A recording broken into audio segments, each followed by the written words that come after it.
I realized my wife had stopped including me in her future the moment she started making plans without even mentioning them. And the worst part, I thought she was just being organized. If you'd asked me about my marriage, I would have said, we're stable, not exciting, not broken, just working. I was 43, married for 17 years. 2 kids, Noah, 15, and Emma, 11. We lived in Arizona. Quiet neighborhood, predictable life. My wife, Lauren, worked in finance. Structured, disciplined, always planning something. I worked in construction management. Long days, physical work, problem solving all the time. We weren't dramatic.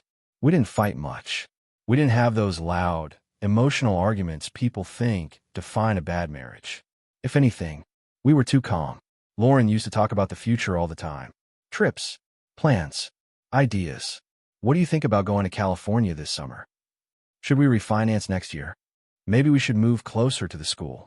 She always included me, not just in decisions, but in thinking. That was her way of connecting. And for years, I took that for granted. Because to me, those conversations felt like pressure. Too many what-ifs. Too many decisions. I'd answer quickly. Yeah, sound fine. We'll see. Do whatever you think. I thought I was being easy, flexible. But over time, those answers started doing something I didn't notice. They removed me from her future. Lauren didn't stop including me all at once. She adjusted, asked less, decided more, stopped bringing things up. And at first, I thought that was a good thing. I thought, she's just handling things. Less stress, less pressure. But there's a difference between someone taking initiative and someone no longer seeing you as part of the plan. The first moment something felt off was small. It always is. We were in the kitchen. Lauren was talking about something with Noah's school.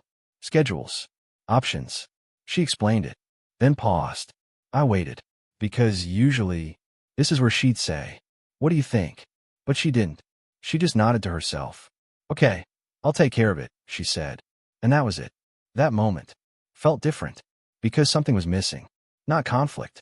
Not tension. Just inclusion. A few days later, it happened again. She mentioned a trip. Not as an idea. As a plan. "I already booked it," she said. Booked it. Without asking. Without telling me beforehand. Just done. And again, I told myself, she's just being efficient. That's what I wanted to believe. Because the alternative felt heavier. It meant she didn't need me in those conversations anymore. The next shift was harder to ignore. Lauren stopped sharing thoughts out loud. Not just decisions. Everything. Ideas. Concerns. Future plans. All the things that used to connect us disappeared. And I didn't notice that right away. Because I wasn't sharing much either. We had both quietly stopped building something together. But only one of us kept building something at all. One night, we were sitting on the couch. TV on. Same routine. Lauren was on her laptop. I was half watching something. She smiled. Not big, but real. The kind of smile you don't fake. I looked over. "What?" I asked. She shook her head. "Nothing." That word again. Nothing. It never means nothing. But I didn't push. Because pushing means you're ready for the answer. And I wasn't. A few days later, it happened again. Same smile. Same reaction. And this time, I didn't ask. I just watched. Because now, something was building. A feeling. Not clear, but persistent. That I wasn't part of something. That something was happening. Without me. The next change was the one I couldn't ignore. Lauren stopped checking in with me at all. No more. "Does this work for you?" No more. "What do you think?" No more. "Are you okay with this?" And at first, that felt easy. No pressure. No responsibility. Just flow. But over time, it started to feel wrong. Because inclusion is a form of connection. And I was no longer included. One night, I came home earlier than usual. Work ended sooner. Unexpected. The house was quiet. Lights dim. Lauren was in the kitchen. Phone in her hand. She didn't look up right away. They used to bother her. Now, nothing. "Hey," I said. She looked up. "Oh, hey." That pause. That small delay. Felt wrong. Like I wasn't expected.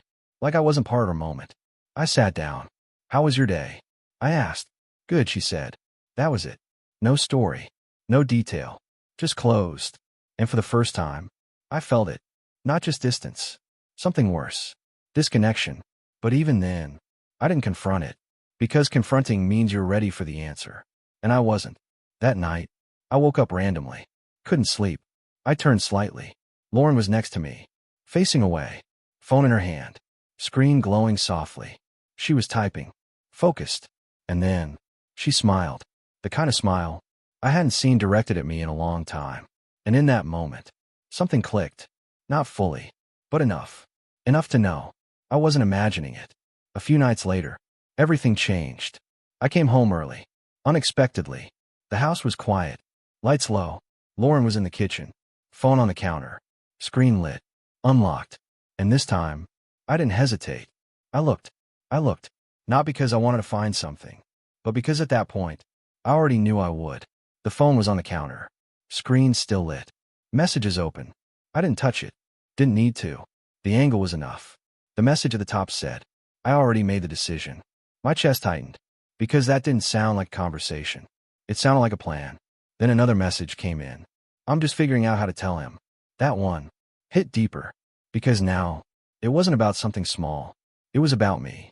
I stepped back, slowly, like moving too fast would make it real in a way I wasn't ready for.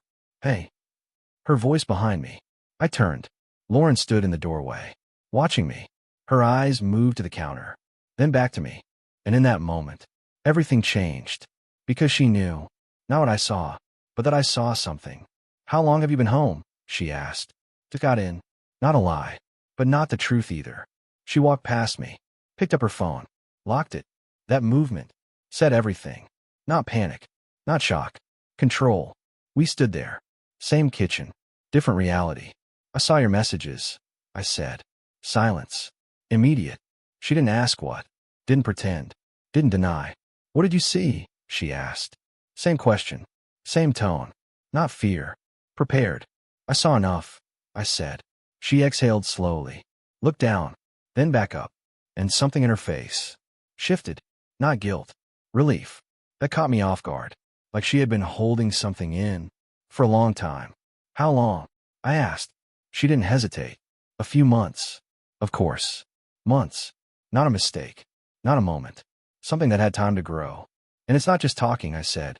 Not a question. She shook her head. No. Just that. No explanation. No defense. Just truth. Are you seeing him? I asked. That question changed everything. Because now, there was no space left. She looked at me. Held it. Yes. Quiet. Clear. I nodded once. No anger. No reaction. Because at that point, I already knew. How long have you known you were leaving? I asked. That question made her pause. Not about him. About us. A while, she said. That answer again. Safe. Vague. Before him. I asked. She nodded. Yes. That hit harder than anything else. Because it meant this wasn't about him. He didn't take her from me. He stepped into something that was already ending. I didn't know, I said. She nodded. I know. That answer again. That quiet confirmation that I had missed something important. We stood there. Same house. Different timelines. I thought we were okay, I said. She shook her head slightly. We were quiet, she said. That difference. Cut deep. Quiet. Not okay. I thought giving you space was helping, I said. She looked at me. I didn't need space, she said. I needed to feel like I mattered in your future. That landed. Hard. Because I knew exactly what she meant. Every time she asked about plans, I dismissed it. Whatever works. Do what you want. We'll see. I thought I was being easy. But what she heard was, you don't matter enough for me to engage. I stopped including you, she said. Not defensive. Just honest. Because you were never really there in those conversations anyway. That sentence stayed in the room. Heavy. Unavoidable. Does he know about me? I asked. Yes. What did you tell him? That you're a good man. That hit. Harder than expected. And a husband. I asked. She didn't answer. Didn't need to. I nodded slowly. Then asked the question that mattered most. Are you leaving? She didn't answer immediately. And that silence told me everything. I don't know, she said. That answer again. But now, it meant something different. It meant she hadn't chosen me. She stepped slightly closer. I didn't plan this, she said. I nodded. Yeah, I said. Neither did I. And that was the truth. Not clean. Not simple. But real. The worst part wasn't that there was someone else. It was that she had already started building a future That didn't include me. Long before I realized, I was no longer part of the plan.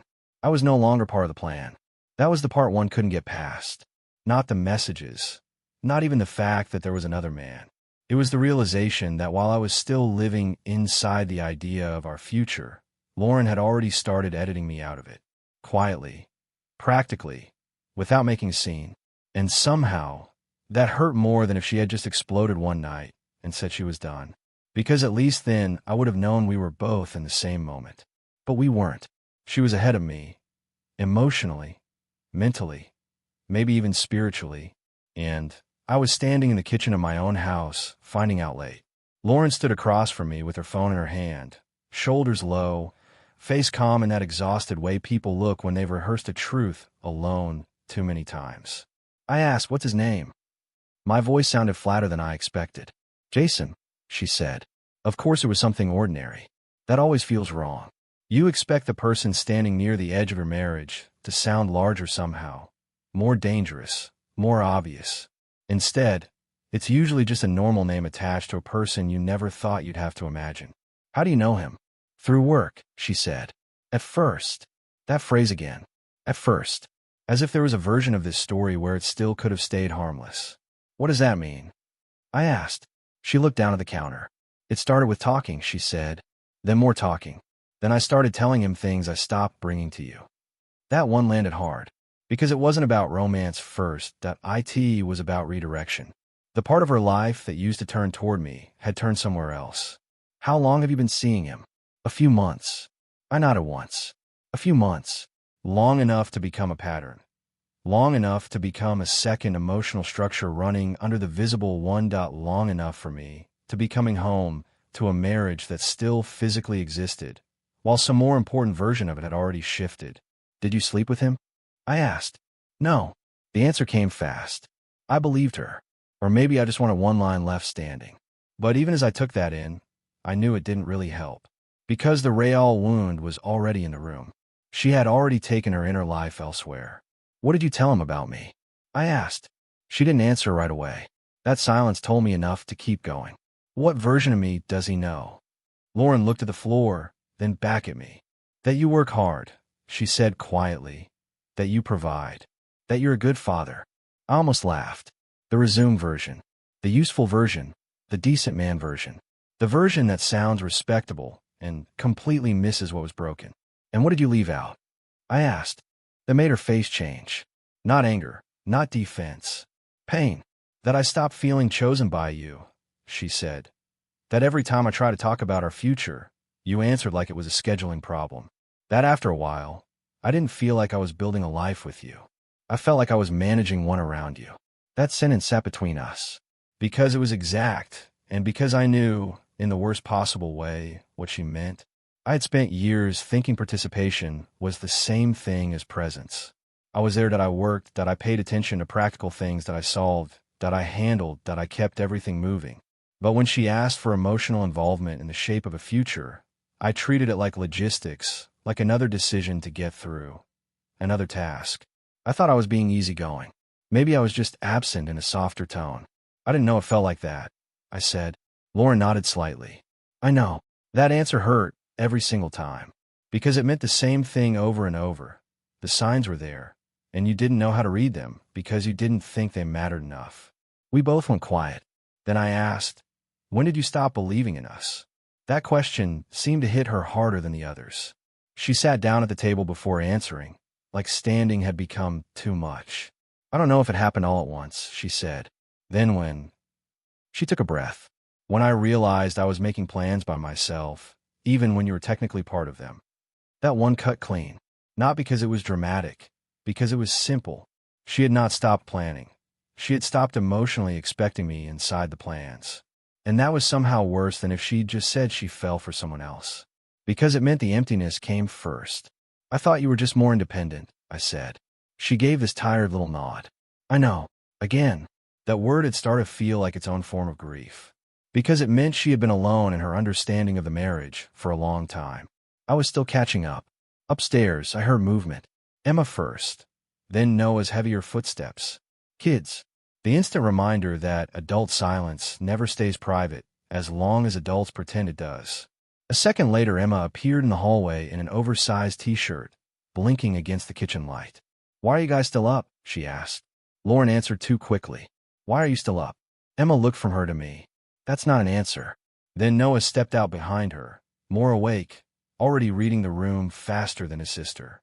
"Are you fighting?" he asked. I hate that question, because it sounds so manageable. As if the danger is volume. Sometimes the real danger is what happens after people stop fighting, because one of them has already emotionally left the room. "We're talking," I said. Lauren added, "It's okay," almost at the same time. Neither answer helped. Emma wrapped her arms around herself. Then she asked it. The question kids always ask when the emotional shape of the house changes. "Are we okay?" Not what happened. Not who did what. Are we okay? The family. The structure. The ground under their feet. That question went straight through me. Because until that second, this had still been about marriage, betrayal, emotional planning. All the adult language people use when they want to sound like pain can be organized. But the second your child asks if the family is okay, everything gets stripped down to the truth. Now there are children inside the consequences. I crouched slightly, so I wasn't talking down to them. "We love you," I said. "That doesn't change." Emma looked immediately at Lauren for confirmation. Lauren nodded, eyes wet now. "Never." Noah kept watching both of us in that awful, almost grown way older kids do when they already know the adults are giving the safest version of the truth, not the whole one. Still, he placed a hand lightly on Emma's shoulder and said, "Come on." She nodded, but looked back one more time before going. When both bedroom doors closed upstairs, the kitchen felt different. Not quieter, just exposed. Because now it wasn't private anymore. Not really. Maybe they didn't know details. Maybe they didn't know Jason's name or what the messages said. But they knew enough. And enough was already too much. Lauren sat across from me, that I sat down too. Same table. Same house. Two people with too much history and not enough shared future left. After a long silence, I asked the cleanest question in the room. "Are you willing to end it?" That changed everything. Because all at once there was no more room for context. And no more, "How did we get here?" No more soft language. Just, "Are you willing to end it?" She looked at me, and I saw the answer before she spoke. Not because she loved him more than me, that I still don't know if that was true, but because the question hurt her, really hurt her, as if I had asked her to lose something she had already emotionally built around. "I don't know how to just shut it off," she said quietly. That hit just as hard as if she had said no. Because it meant Jason wasn't just a mistake, not just a detour, not just a symptom of a bad season. He had become a source of relief, a version of connection she didn't know how to give up. And once that happens, marriage is no longer competing with temptation. It's competing with a second emotional future. If you're listening to this and your relationship feels off, not dramatic, not explosive, just quieter than it used to be, don't ignore it. Don't wait for proof. Don't wait for the glowing phone on the kitchen counter. Don't wait until your spouse stops including you in little plans and you call it independence. And don't wait until your kids ask whether the family is okay. Most marriages don't collapse in one moment. They fade in planning point. One person keeps reaching toward a shared future. The other keeps answering from the surface. Eventually the future gets built somewhere else. And by the time someone new is in the picture, the real loss has usually already happened. Lauren betrayed me, that's true. But the part that still haunts me isn't just that she found someone else. It's that by the time I finally understood, she had stopped including me in her future. She had already built one I wasn't in.